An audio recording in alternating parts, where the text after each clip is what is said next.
শেষ করে শেষ করে বইয়ে সামনে السلام عليكم ورحمة الله وبركاته. وعليكم السلام. الحمد لله الحمد لله رب العالمين خالق السماوات والأرض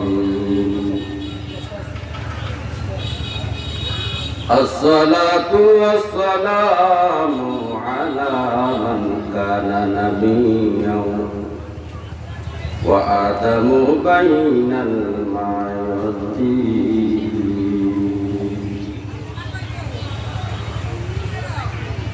الصلاة والسلام على من كان نبيا وآدم بين الماء والطين.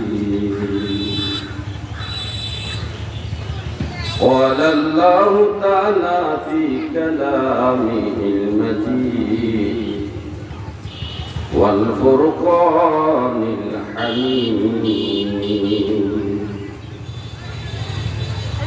فاذكرني أذكركم واشكروا لي ولا تكفرون. يا أيها الذين آمنوا استعينوا بالصبر والصلاة إن الله مع الصابرين. صدق الله مولانا العظيم وصدق رسوله النبي الكريم آمين. قال النبي صلى الله عليه وسلم الطاعون العبادة.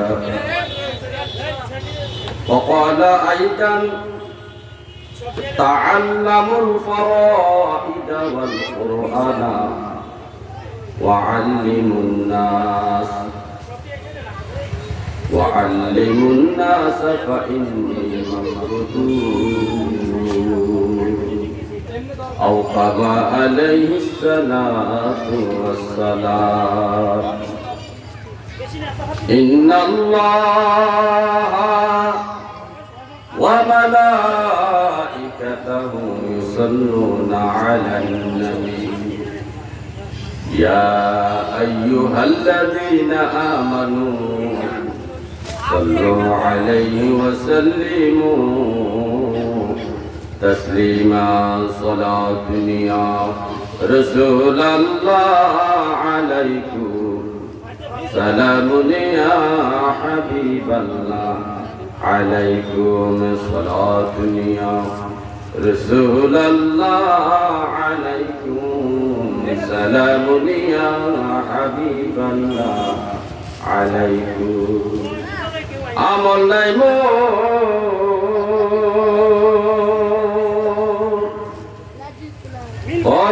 পারে দেখাইবা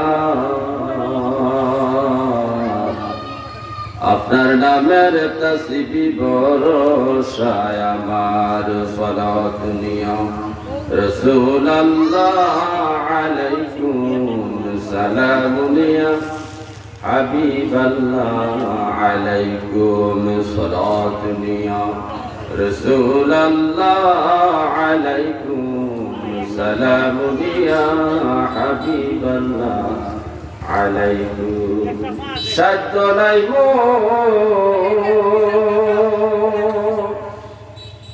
যাইতে আপনার দ্বারে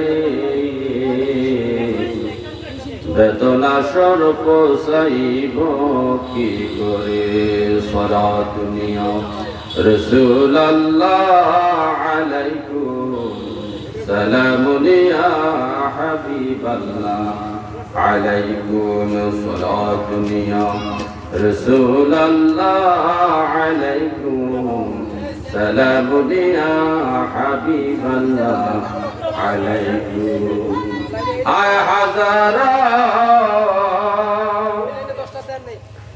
আজরাইলান দরবাসা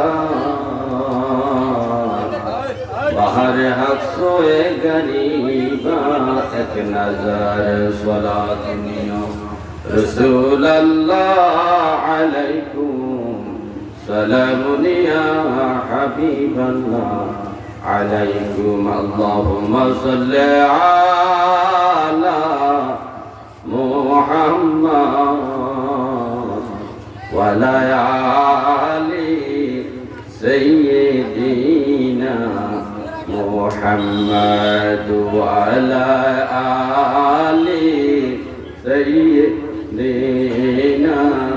মুহাম্মাদ মায়ার জালে কতর গুনাহ করেছি ক্ষমা ভিক্ষা দাও গো দয়াল মাওলাজি আল্লাহুম্মা সাল্লি আলা মুহাম্মাদ ওয়া আলা আলি সাইয়্যিদিনা মুহাম্মাদ ওয়া আলা আলি সাইয়্যিদিনা মুহাম্মাদ আজরাইলা শিয়ার যেদিন নিবে প্রাণ সাড়ে তিন হাত কবর হবে বাসস্থান আল্লাহুম্মা সাল্লি আলা মুহাম্মাদ ওয়া আলা আলি সাইয়্যিদিনা মুহাম্মাদ ওয়া আলা আলি সাইয়্যিদিনা মুহাম্মাদ লা ইলাহা ইল্লাল্লাহ লা ইলাহা ইল্লাল্লাহ লা ইলাহা ইল্লাল্লাহ লা ইলাহা ইল্লাল্লাহ লা ইলাহা ইল্লাল্লাহ লা ইলাহা লা ইলাহা ইল্লাল্লাহ লা ইলাহা ইল্লাল্লাহ লা ইলাহা ইল্লাল্লাহ লা ইলাহা ইল্লাল্লাহ লা ইলাহা ইল্লাল্লাহ লা ইলাহা ইল্লাল্লাহ লা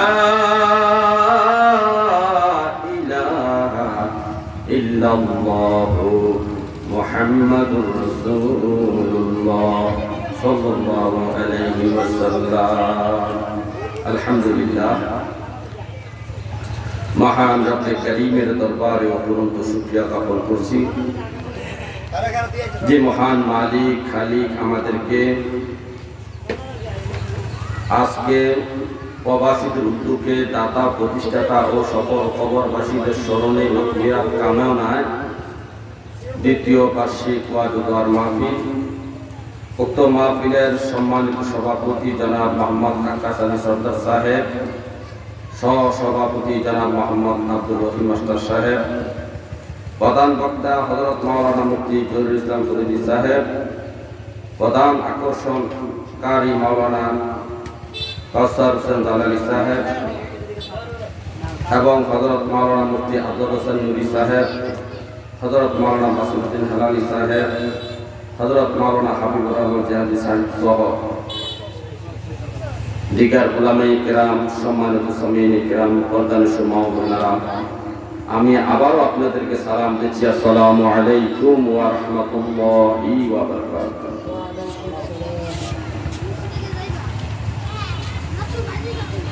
আজ দিনাজপুর যে জান্নাতের বাগান সাজানো হয়েছে, এই জান্নাতের বাগানে আল্লাহ পাকের হাবিব নবী মুহাম্মদ রাসূলুল্লাহ সাল্লাল্লাহু আলাইহি ওয়াসাল্লামের ইসলাম শিক্ষা, দ্বীনের বিধিবিধান, ইসলামের নিয়ম কানুন, মানব জাতির জীবন ব্যবস্থা নিয়ে আল্লাহ এবং আল্লাহ রাসূলের শান আজমতের উপর আলোচনা হবে। আল্লাহ তাআলা সবাইকে উলামায়ে কেরামের আলোচনা শোনার মতো তৌফিক দান করে বলেন আমিন। আমি যে আয়াতে কারিমা তেলাওয়াত করেছি, আল্লাহ তাআলা আমাদেরকে বলেছেন ফাজকুরুনি আযকুরকুম ওয়াশকুরুলি ওয়ালা তাকফুরুন। আল্লাহ বলেছেন, বান্দা তুমি আমার কাছে আমাকে স্মরণ করো, আমি তোমাকে স্মরণ করব। আমার শুকরিয়া আদায় করো, আমি তোমারও শুকরিয়া আদায় করব।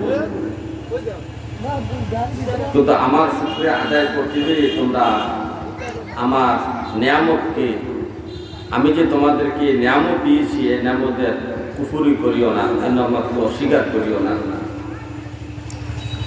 তা আল্লাহ তাআলা অন্য আয়াতে বলতেছেন, ইয়া আইয়ুহাল্লাযীনা আমানুস্তাঈনু বিস-সাবরি ওয়াস-সালাহ। হে ঈমানদার বান্দারা, তোমরা নামাজের মাধ্যমে, নামাজ পড়ে ধৈর্যের মাধ্যমে আমার কাছে সাহায্য চাও, ভিক্ষা চাও, আমার কাছে দোয়া করো, আমার কাছে মোনাজাত করো। আমানুস্তাঈনু অর্থাৎ আল্লাহর কাছে চাওয়া, আল্লাহর কাছে দোয়া করা, মোনাজাত করা, আল্লাহর সাহায্য প্রার্থনা করা। কিসের মাধ্যমে? ধৈর্য এবং নামাজের মাধ্যমে। ধৈর্য এবং নামাজের মাধ্যমে। তাইলে আমাদেরকে ধৈর্য ধরতে হবে আর নামাজের মাধ্যমে আল্লাহর কাছে মোনাজাত করতে হবে। আল্লাহর কাছে চাইতে হবে কিসের মাধ্যমে? নামাজ পড়ে। কিসের মাধ্যমে? নামাজ না পড়ে, নামাজ পড়তে হবে। নামাজ পড়ার পরে আল্লাহর কাছে মোনাজাত করতে হবে। নিজের জীবনের যত চাওয়া পাওয়া আছে সবকিছু মোনাজাতের মাধ্যমে প্রত্যেকের আবেগ ব্যক্ত করবে, আল্লাহ তাআলার কাছে দোয়া করবে, মোনাজাত করবে। তা আল্লাহ বলেছে, ইন্নাল্লাহা মা'আস সাবিরিন। আর যারা ধৈর্য ধরে, এই ধৈর্য ধরে আল্লাহ এই ধৈর্যশীল ব্যক্তিদের সাথে আছেন, তাদের কথা আল্লাহ শুনবেন, তাদেরকে প্রতিদান দিবেন আল্লাহ তাআলা। তাহলে আমাদেরকে মুনাজাত যদি করতে হয়, আল্লাহর কাছে চাইতে হয়, কিসের মাধ্যমে চাইতে হবে? ধৈর্য এবং নামাজের মাধ্যমে। আপনি নামাজ না পড়ে যদি ছেলের জন্য দোয়া করেন, নেককার বউর জন্য দোয়া করেন, হবে? নেককার, পৃথিবীতে দুই ধরনের বউ আছে, নেককার বউ, বদকার বউ। পর্দানিশী মহিলা, বেপর্দানিশী মহিলা, ভালো মহিলা, খারাপ মহিলা, দিনদারি মহিলা, বদ দিনদারি মহিলা। দুই প্রকারের মহিলা আল্লাহর এই সৃষ্টি জগতে আছে। এখন আমরা যদি দিনদারি মহিলা হিসাবে, দিনদারি মহিলা যদি আমাদের স্ত্রী হিসাবে পেতে চাই, তাহলে আমাদেরকে আল্লাহর কাছে মুনাজাত করতে হবে, আল্লাহর কাছে দোয়া করতে হবে যে আল্লাহ আপনি আমাকে নেককার মহিলা আমার স্ত্রী বানায় দেন, নেককার মহিলাকে আমার স্ত্রী বানায় দেন। কারণ যত পয়গম্বর দুনিয়াতে আসছেন, সমস্ত পয়গম্বর তাদের চাওয়া পাওয়া যা কিছু ছিল সব কিছু ব্যক্ত করেছেন কার কাছে? আল্লাহর কাছে। তো আম্বিয়া কেরাম যেভাবে আল্লাহর কাছে মোনাজাত করছেন, যে মোনাজাতটা আল্লাহ কবুল করেছেন, আল্লাহর পছন্দনীয় হয়েছে, আল্লাহর মহব্বতের মোনাজাত হয়েছে, দোয়া হয়েছে, ওই দোয়াটাই এক কালামত পাকের মাধ্যমে কোরআনুল কারীমের মধ্যে আখির নবীর উম্মতের জন্য হাদিয়া হিসেবে দিয়েছেন। আম্বিয়া কেরামের ওনাদের বিপদ আপদে চাওয়া পাওয়ায় যেভাবে মুনাযাত্রা করছেন আল্লাহর কাছে, আর যে মুনাযাত্রা আল্লাহ কবুল করেছেন, আল্লাহর পছন্দনীয় হয়েছে মুনাযাত্রা দোয়াটা, ওই দোয়াটা ওই মুনাযাত্রা কালামুল্লাহ শরীফের মধ্যে তুলে দিয়েছেন, নাজিল করে দিয়েছেন কার জন্য? আখির নবীর উম্মতের জন্য। হযরত মুসা আলাইহিস সালাম বড় হয়েছেন ফেরাউনের ঘরে। ফেরাউন ছিল মিশরের বাদশা, যে ক্ষমতার দম্ভে, ক্ষমতার অহংকারে নিজেকে খোদা বলে দাবি করেছিল। ফেরাউনের বংশ ছিল কিপ্তি বংশ, আর মুসা নবীর বংশ ছিল বনি ইসরায়েলি বংশ।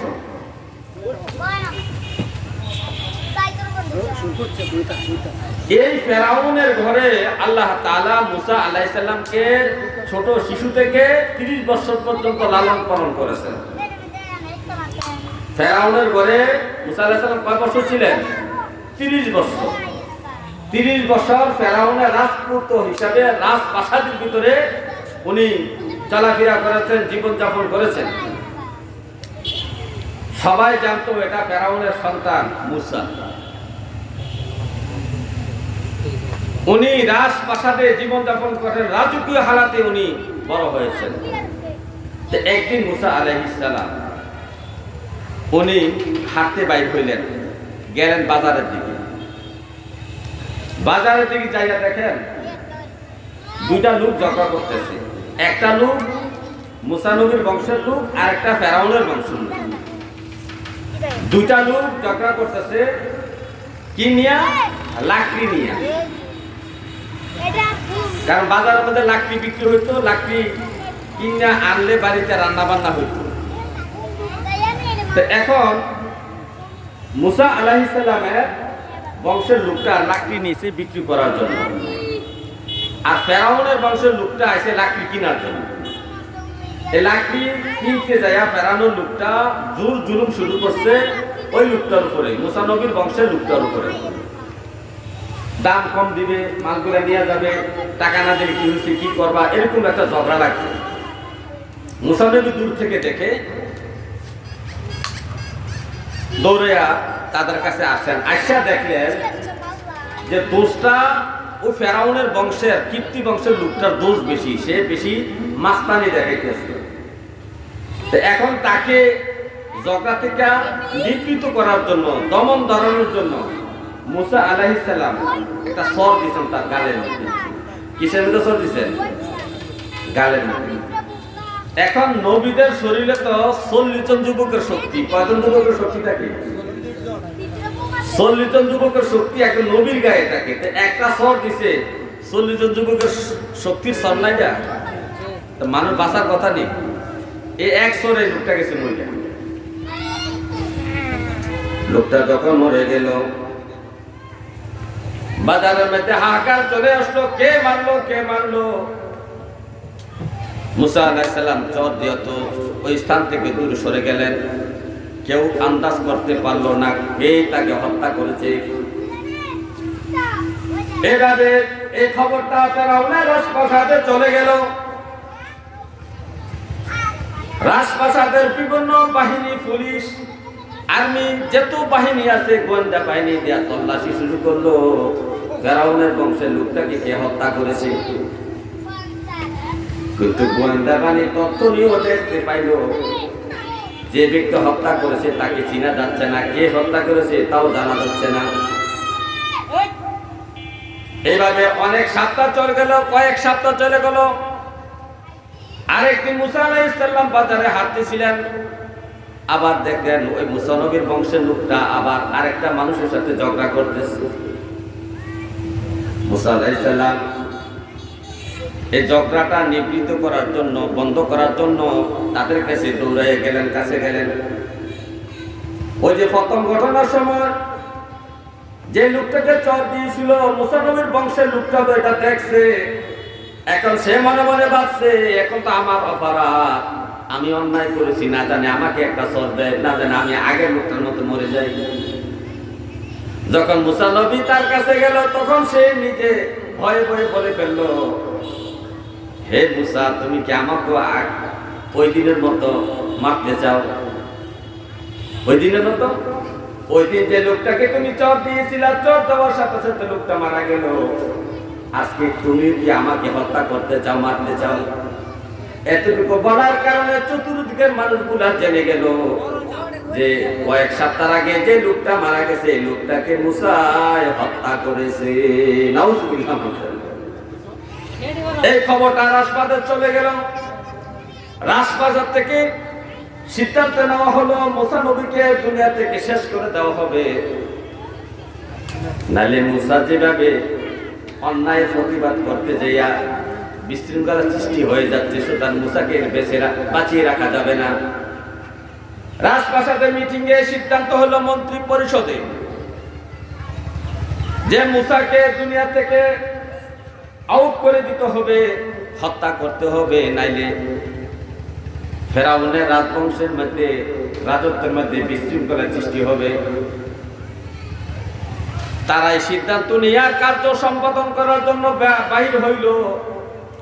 ওই যে জায়গায় মিটিং হয়েছে ওই জায়গায় আল্লাহ একজন প্রিয় বান্দা ছিলেন, একজন ইমানদার ব্যক্তি ছিলেন। ওই ইমানদার ব্যক্তি দৌড়ে এসে মুসা নবীকে কানে কানে বললেন, আপনি তাড়াতাড়ি এই রাজত্বে ছেড়ে অন্য জায়গায় চলে যান, না হয় মুসার বাহিনী, নাইলে ফেরাউনের বাহিনী আপনাকে ধরে হত্যা করে ফেলবে, আপনাকে ধরে হত্যা করে ফেলবে। তখন মুসা নবী মনে মনে ভাবতেন, আগে যে আমি চর মারছিলাম এটা তো আমার অন্যায় হয়েছে, আমি বুঝতে পারি নাই লোকটা আমার চর খাইয়া মরে যাবে, কারণ চর দিলে তো মরার কথা না। কিন্তু মুসা নবী নিজেও জানতেন না তার গায়ের মধ্যে যে 40 জন যুবকের শক্তি আছে। কতজন যুবকের শক্তি? একটা চরে কি মানুষ মারা যাওয়ার কথা? মুসা নবী নিজে নিজেকে ছোট মনে করলেন, রব্বি কারীমের কাছে ক্ষমা চেন, রব্বি ইন্নী যালামতু নাফসি ফাগফিরলি গফার লাহু ইন্নাহু হুয়াল গফুরুর রহিম।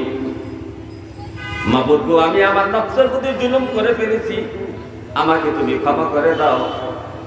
তারপরে আল্লাহ বলতেছে ফাগফিরলি গফার লাহু, আল্লাহ নিজে বলতেছে আমি আমার মুসাকে ক্ষমা করে দিয়েছি। তাহলে আমরা যদি কোনো ভুল করে গুনাহ করে ফেলি, আমরা যদি ভুল করে কোনো গুনাহ করে ফেলি, সাথে সাথে যদি আমরা এই মুসা নবীর দোয়াটা, মুসা নবীর মুনাজাতটা যদি আমরা করতে পারি, রব্বি ইন্নী যালামতু নাফসি ফাগফিরলি, রব্বি ইন্নী যালামতু নাফসি ফাগফিরলি গফার লাহু ইন্নাহু হুয়াল গফুরুর রহিম। এই দোয়াটা যখন আপনি পড়বেন, মুসা নবীর দোয়া যেভাবে কবুল করেছে, আপনি আখিরি নবীর উম্মত হিসেবে যখন এই দোয়াটা করবেন, কোনো গুনাহ করা, হঠাৎ কোনো গুনাহ করে সাথে সাথে আপনার গুনাহ আল্লাহ মাফ করে দিবে, মাফ করে দিবে। এই মুসা আলাইহিস সালাম যখন ইমানদার ব্যক্তিরা খবর দিলেন যে আপনি তাড়াতাড়ি এই দেশ থেকে বাইরে হইয়া চলে যান, মুসা আলাইহিস সালাম বাইরে হওয়ার জন্য নিজের অজানা দেশে হাঁটতে লাগলেন। নিজের শরীরে যে পোশাক ছিল এই পোশাক নিয়ে, নিজের পায়ে যে জুতা ছিল জুতা নিয়ে ফেরাউনের রাজত্ব থেকে দূরে সরে যাওয়ার জন্য হাঁটতে লাগলেন। হাঁটতে হাঁটতে এমন এক জায়গা যাইয়া পৌঁছলেন যেটা ফেরাউনের রাজত্বের বাহিরে। ওই দেশটার নাম হলো মাদাইন। ওই দেশটার নাম কি? মাদাইন শহর। ওই মাদাইন শহরে শুআয়ব আলাইহিস সালাম নবী, তখনও উনি নবী হিসাবে আছেন মাদাইন শহরে। শুআয়ব আলাইহিস সালাম উনি যখন মাদাইনে চলে গেলেন, এক পাহাড়ের পাদদেশে উনি বসে আছেন একটা গাছের নিচে হেলান দিয়ে, আর কয়েক সপ্তাহ ধরে হাঁটতে হাঁটতে তার পায়ের জুতা ক্ষয় হয়ে গেল এবং পায়ের তলা ফুসকা করে গেল, রক্ত ছুটে গেল। খানা নাই, দানা নাই, বিশ্রাম নাই। যে ব্যক্তিরা রাজপ্রাসাদে 30টা বছর পর্যন্ত প্রতিপালন হলেন, ওই ব্যক্তিরা আজকে পরিশ্রম করে মিশর থেকে উনি হাঁটতে হাঁটতে মাদাইনে চলে গেলেন। কত পরিশ্রম, কত কষ্ট হয়েছে। উনি একটা গাছতলার বিশ্রাম নিচ্ছেন। হঠাৎ করে উনি সামনে দেখতে পাইলেন একটা কূপ দেখা যায়। কূপের পাশে 2টা মহিলা দাঁড়ায় আছে, তাদের বকরিগুলাকে পানি খাওয়ানোর জন্য, ওটগুলাকে পানি খাওয়ানোর জন্য, ভেড়াগুলাকে পানি খাওয়ানোর জন্য। উনি তাকায় দেখেন অনেকগুলা রাখাল তাদের পশুদেরকে পানি খাওয়ানোর জন্য কূপের কাছে চলে আসলো। তারা প্রতিযোগিতা করে পানি খাওয়াচ্ছে। রাখালগুলা ছিল শক্তিশালী যুবক, কিন্তু মহিলাগুলা তো এই পুরুষদের মাঝে ঠেলাঠেলি করে পারাপারি করে তাদের পশুকে পানি খাওয়াতে পারছেন না। এই কারণে তারা পাশে তাদের পশু মিশিয়ে দাঁড়াই আছেন। ওই রাখালগুলা তাদের পশুগুলোকে পানি খাওয়াইয়া কূপের উপরে একটা ঢাকনা দিয়ে তারা চলে গেলেন। একটু মানবতা তারা করলেন না যে দুইটা মহিলা তাদের পশুদেরকে পানি খাওয়ানোর জন্য দাঁড়িয়ে আছে, আমরা ঢাকনাটা না দিলে কি হয়, ঠিক না? কিন্তু তারা এই মানবতাটা করলো না, ঢাকনা দিয়ে চলে গেল। মুসা আলাইহিস সালাম দূর থেকে দৃশ্যটাকে দেখে তাদের কাছে যেয়ে বলেন, কি ব্যাপার, আপনারা কেন দাঁড়িয়ে আছেন? তখন সব ঘটনা খুলে বলল। মুসা আলাইহিস সালাম কূপ থেকে ঢাকনাটা উঠাইয়া এই পশুগুলাকে পানি বালতি দিয়া পানি উঠাইয়া পশুগুলাকে পানি খাওয়ালেন। যে কাজটা মহিলারা করার কথা, দুইটা মহিলা করার কথা, এই কাজটা মুসা নবী করে দিলেন। মহিলারা খুশি হয়ে গেল। মহিলা কি হলো? খুশি হয়ে গেল। খুশি হয়ে যাওয়ার পরে তখন মহিলারা তাদের পশু নিয়ে বাড়িতে চলে গেলেন। আর মুসা আলাইহিস সালাম ওই গাছতলার নিচে যাইয়া আল্লাহ তাআলার কাছে মুনাজাত করতেছেন, রব্বি ইন্নী লিমা আনজালতা ইলাইয়া মিন খায়রিন ফাকির, রব্বি ইন্নী লিমা আনজালতা ইলাইয়া মিন খায়রিন ফাকির। হে আমার প্রতিপালক, আপনি আমার প্রতি যে দয়া করবেন, অনুগ্রহ করবেন, আমি সে দয়ার কাঙ্গাল এবং মুখাপেক্ষী। আমি বড় বিপদে আছি, এখানে আমার কেউ নাই, না আমার মা, না আমার বাবা, না আমার ভাই বোন, কেউ নাই। এই জায়গার মধ্যে আমি অসহায় হয়ে গেছি। তার মনে মনে ধারণা ছিল, এই দুইটা মেয়ের মধ্যে যদি একটা মেয়ে আমার স্ত্রী হইতো, যে মেয়েগুলা পুরুষের সাথে পারাপারি করে তাদের পশুকে পানি খাওয়ায় না, অবশ্য মেয়েগুলা ভদ্র, নম্র এবং দিনদারি, নামাজি, আল্লাহওয়ালি মহিলা। এই কারণে তারা ওই পুরুষ রাখালদের সাথে পারাপারি করে পানি খাওয়ায় নাই। মনে মনে ধারণা, এই দুইটা মহিলা মধ্যে যে কোনো একটা মহিলা যদি আমার স্ত্রী হইতো, আমার একটা আশ্রয়ের জায়গা হইতো, আমার একটা দিত, এখানে তো আমার কেউ চিনে না, মানে আমি কই থাকবো, কই খাবো, কই ঘুমাবো। এই কথা মনে মনে কল্পনা করে রব্বি কারীমের কাছে মুনাজাত করতেছ, রব্বি ইন্নী লিমা আনজালতা ইলাইয়া মিন খায়রিন ফাকির। এই আমার প্রতিপালক, আপনি আমার প্রতি যে দয়া অনুগ্রহ করবেন, আমি তার কাঙ্গাল, আপনি আপনার দয়ার মুখাপেক্ষী, আপনি আপনার দয়ার কাঙ্গাল হয়েছে। আল্লাহ তাআলা এই দোয়াটা কবুল করলেন। আল্লাহর করুণা মুসা আলাইহিস সালামের উপর বর্ষণ করলেন। কিছুক্ষণ পরে দুইটা মেয়ে ফিরে আসলো। বাবার কাছে যে সব ঘটনা খুলে বলল, বাবা আজকে পানি তো খাওয়ানোর কথা না পশুদেরকে, কিন্তু এমন একটা ভদ্র যুবক আমাদের পশুদেরকে পানি খাওয়াইছে বাবা, এত সুন্দর, এত নম্র এবং ভদ্র, আমাদের গ্রামের মধ্যে এমন একটা যুবক দেখা যায় না। বাবা এই যুবকটা যে আমাদেরকে পানি, পশুদেরকে পানি খাওয়ালে তার একটা পারিশ্রমিক দেওয়ার দরকার। কার কাছে বলছি? বাবার কাছে। বাবা কেনা? সব আলাইহিস সালাম। তো বাবা বললো, তো এরকম গুণ হলে তো ভালো কথা, আচ্ছা এর নিয়ে আসো। তো এরা নেওয়ার জন্য আসলো। উনি সব আলাইহিস সালাম বাড়িতে গেলেন। যাওয়ার পরে আল্লাহ তাআলা মেহেরবানিতে সব আলাইহিস সালাম প্রস্তাব করলেন যে আমার বড় মেয়েটা সফুরাকে তোমার সাথে আমি বিবাহ দিব। মুসা আলাইহিস সালাম রাজি হইলেন। অনেক বড় ঘটনা, অনেক বড়। এই মুসা আলাইহিস সালাম বিবাহ করে এই মাদাইন শহরে 10 বছর আছিলেন। কয় বছর? আর এখানে আসার আগে তার বয়স ছিল 30 বছর। হয়েছে কত? 40। এই 40 বছর পূর্ণ হওয়ার আগেই উনি মাদাইন থেকে ত্যাগ করে আবার মিশরের দিকে রওনা দিয়েছেন। এই রওনা পথে যাইতে, মিশরে যাইতে তুর পাহাড়ের কাছে যাইয়া এই নবুয়তি পাইলেন। তাকে কিতাব দেওয়া হলো, তাওরাত কিতাব। কি কিতাব দেওয়া হলো? আর এই নেককার মহিলা পাইছেন, আল্লাহর কাছে দোয়া করছেন।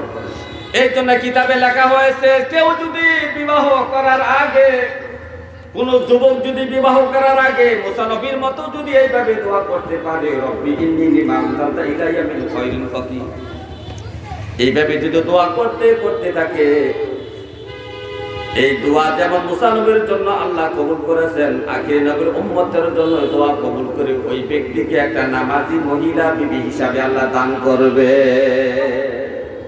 কিন্তু আমরা তো কোনোদিন বিয়ার আগে নামাজি মহিলা আল্লাহর কাছে চাই নাই। চাইছি সুন্দরী, পয়সাওয়ালার মেয়ে, বিদেশির মেয়ে, শিক্ষিত মেয়ে, সুন্দরী মেয়ে, এইগুলা চাইছি। কিন্তু নামাজি ব্যক্তি চাইছি আমরা? কিন্তু মুসা নবী কিরকম চাইছে? নেককার মহিলা চাইছে। আর এই মুসা নবীর দোয়াটা আল্লাহ কবুল করেছেন। আমরাও যদি বিবাহর আগে, যুবকরা তোমরা যদি বিবাহর আগে এই দোয়াটা নামাজ পড়ে পড়ে আমল করতে পারো, রব্বি ইন্নী লিমা আনজালতা ইলাইয়া মিন খায়রিন ফাকির, এই দোয়াটা যদি আমল তুমি করতে পারো, 100% আমি তোমাকে গ্যারান্টি দিতে পারি তোমার বিবি কখনো বেনামাজি হবে না। বেনামাজি মেয়ে তোমার বিবি হিসাবে আসবে না। কোরআন না পড়িন না কোনো বিবি তোমার হবে না। তোমার বিবি হবে কোরআন শরীফ পড়িন না, পড়নেওয়ালা, নামাজ পড়নেওয়ালা, দিনদারি পর্দাসীন একটা মহিলা আল্লাহ তাআলা তোমাকে বিবি হিসাবে দান করবে। তোমার স্ত্রী হবে নেককার। তুমি যদি মুসা নবীর মতো এই দোয়াটা করতে পারো, রব্বি ইন্নী লিমা আনজালতা ইলাইয়া মিন খায়রিন ফাকির। হে আমার ভাইও, এই দোয়াটা কোরআন শরীফের মধ্যে আছে, কিন্তু আমরা কোরআন পড়তে না পারার কারণে আজকে আমরা এই দোয়াটা শিখতে পারি নাই। অথচ নেককার বিবি পাওয়ার জন্য, নামাজি বিবি পাওয়ার জন্য, নামাজি স্ত্রী পাওয়ার জন্য আল্লাহ তাআলা কোরআনের মধ্যে আমাদেরকে দোয়া শিখিয়ে দিচ্ছেন।